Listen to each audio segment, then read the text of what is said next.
Bonjour à tous, je suis Sa Majesté Dominique Kondji, expert en santé publique et en communication pour le développement.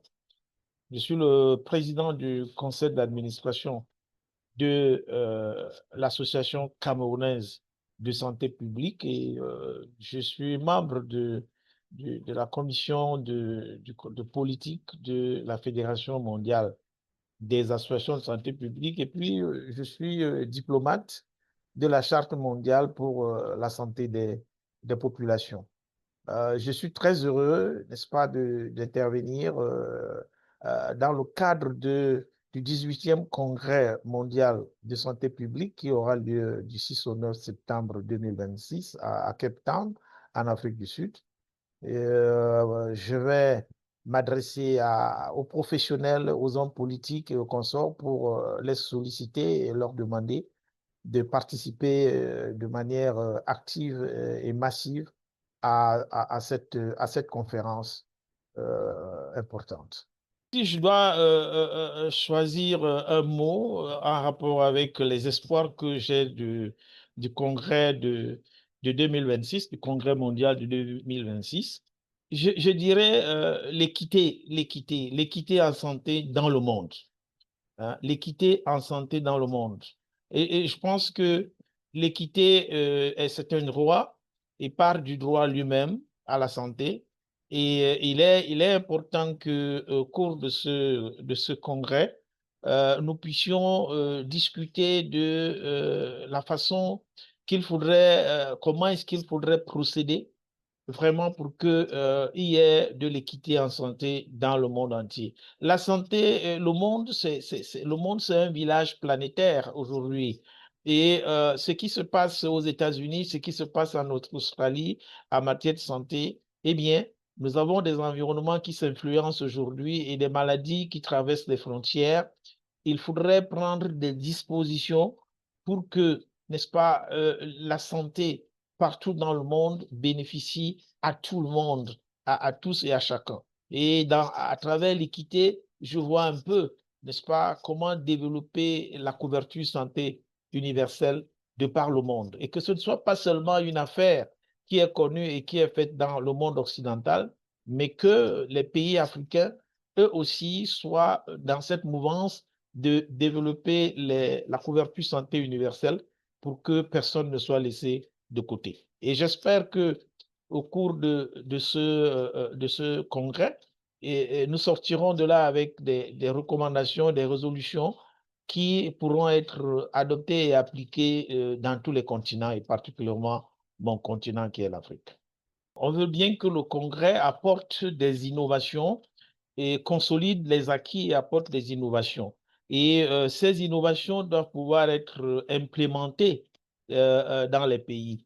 Et je vois comment est-ce que si déjà nous pouvons avoir au Cameroun, par exemple, et en Afrique en général, une participation plus massive à ce congrès où l'on va parler d'équité, on va parler de la santé partout dans le monde, n'est-ce pas, sans frontières, la santé sans frontières. Je vois comment il faudrait que les représentants de l'Afrique au cours de ce congrès et même les représentants des autres continents rentrés chez eux pourraient d'abord ramener, n'est-ce pas, et diffuser les résultats de ce congrès et travailler avec les gouvernements pour faire appliquer les recommandations. Pour ce qui concerne particulièrement l'Afrique et mon pays qui est le Cameroun, je souhaite déjà que la participation soit bonne et massive, qu'il y ait beaucoup de Camerounais qui participent à ce forum. Et nous, de l'Association camerounaise de santé publique, nous allons, au retour au Cameroun, veiller à ce que nous diffusions les résultats et les recommandations de ce congrès et que nous travaillons main dans la main avec le ministère de la Santé publique, avec les ordres professionnels, avec les sociétés savantes dans le domaine de la santé, dont les professionnels, mais aussi les ONG et le secteur privé, pour voir dans quelle mesure on pourrait, n'est-ce pas, ensemble, nous approprier ces recommandations et les appliquer au profit des populations du Cameroun et de l'Afrique. L'Afrique en général et le Cameroun en particulier Nous voulons partager avec le monde entier au cours de ce congrès les efforts qui sont faits au Cameroun pour améliorer l'équité en santé. Il faut dire qu'au niveau du Cameroun, le Cameroun a une stratégie sectorielle de santé 2016-2030 qui inscrit, n'est-ce pas, dans ces stratégies des actions à mener par rapport à l'équité en santé. Un programme, disons que le pays a lancé la couverture santé universelle depuis quelques années et le ministère de la Santé s'emploie, n'est-ce pas, à implémenter, à mettre en œuvre, n'est-ce pas, la couverture santé universelle de manière progressive au niveau du pays. Mais c'est vrai, nous souhaiterions que ce travail soit fait de manière collégiale avec toutes les entités, associer les communautés, réfléchir avec les autres secteurs pour que ce soit une action appropriée par tous et non une action verticale par le ministère de la Santé publique. Et nous avons des propositions que nous avons faites au niveau de notre gouvernement à travers les notes ou la dernière note de plaidoyer politique de l'Association camerounaise de santé publique, où nous avons fait 10 recommandations ou 10 propositions pour améliorer l'équité en santé au niveau du Cameroun. Nous souhaiterions et nous allons partager, n'est-ce pas, cette note qui est composée de 10 propositions importantes que nous avons faites à notre gouvernement. Nous partagerons ça avec le monde entier.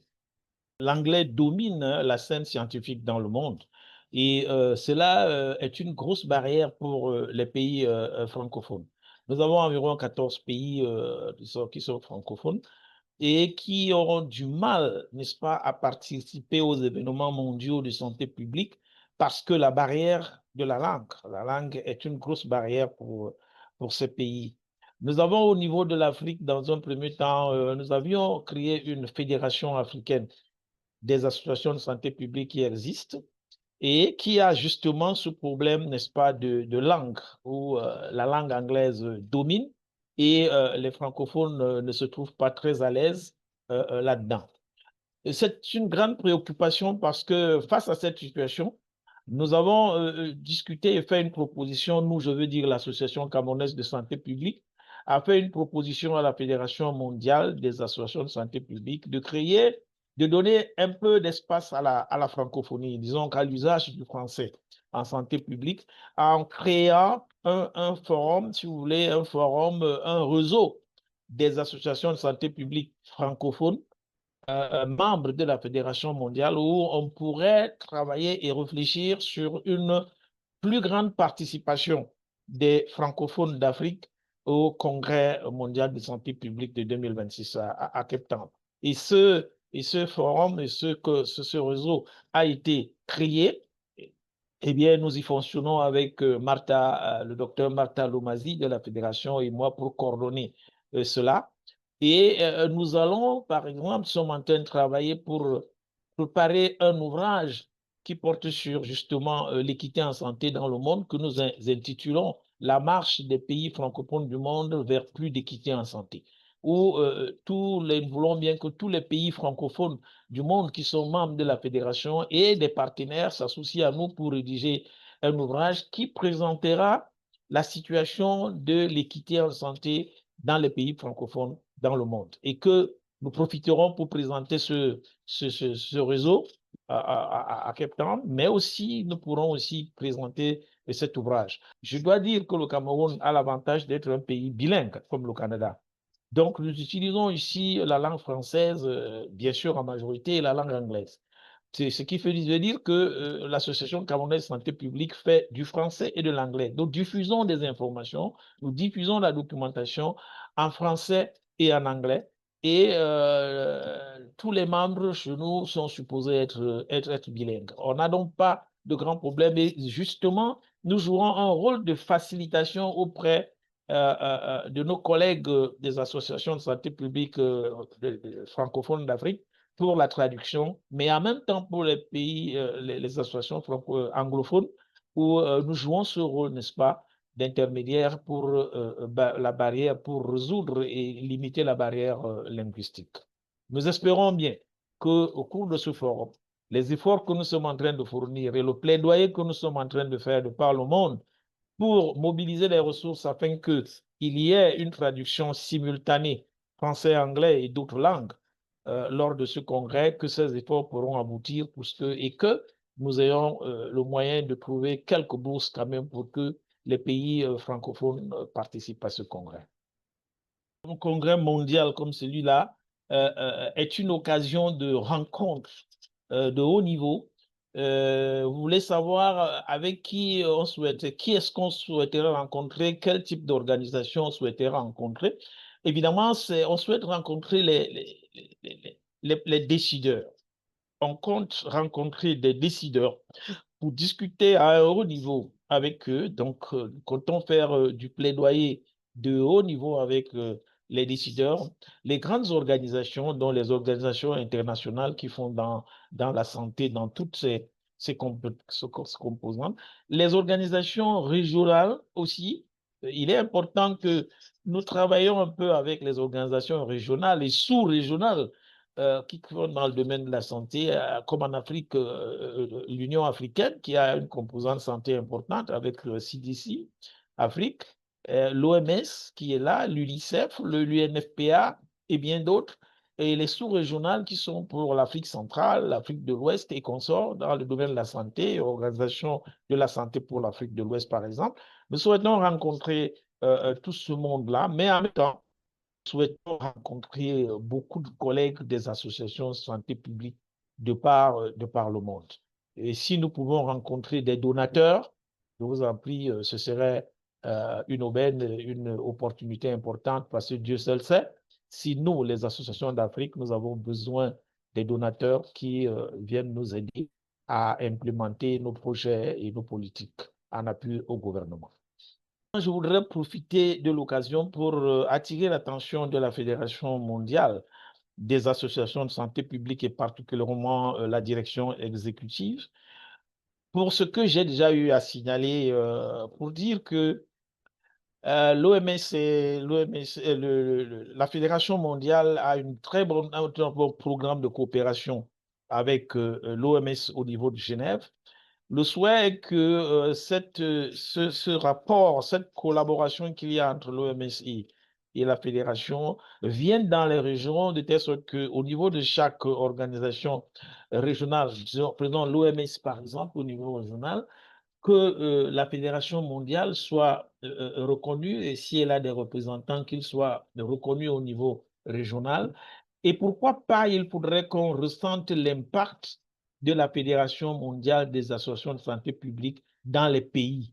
Il y a les membres qui sont les associations nationales et qui ont besoin d'un soutien de la Fédération mondiale auprès de leur gouvernement.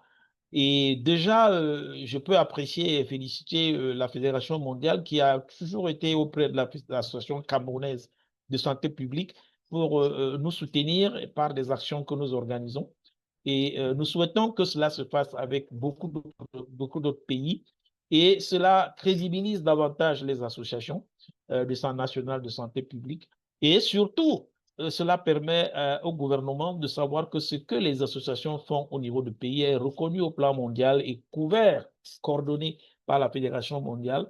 Et cela pourrait amener les gouvernements, par exemple, à désigner des représentants aussi bien de la société civile que du gouvernement à participer à de grands congrès comme le Congrès mondial de santé publique qui se tiendra à Cape Town en septembre prochain. Je vous remercie.